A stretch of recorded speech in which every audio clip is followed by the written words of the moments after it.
Welcome to the Rim Break Rodeo. We hope this video helps.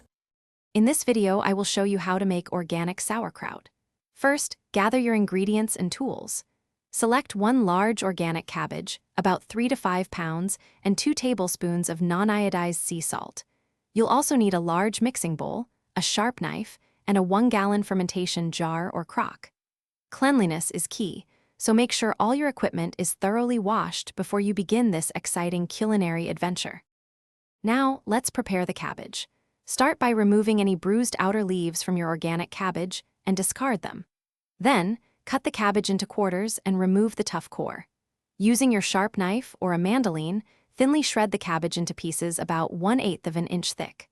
Place the shredded cabbage into your large bowl and sprinkle 2 tablespoons of non-iodized salt over it. Gently massage the salt into the cabbage for about 5 to 10 minutes. After massaging, the cabbage will release its own liquid, creating a brine.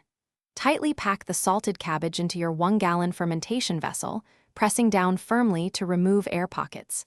Ensure the cabbage is completely submerged under its own brine. Use a fermentation weight if necessary. Cover the vessel loosely to allow gases to escape. Let it ferment at a consistent room temperature, ideally between 65 and 70 degrees Fahrenheit, for at least 2 to 3 weeks. Once your sauerkraut has fermented to your liking, usually after 2 to 3 weeks, it's time to enjoy it. You can taste it periodically to determine when it's perfect for you. When ready, transfer the finished sauerkraut into smaller, clean jars, ensuring it remains submerged in its brine.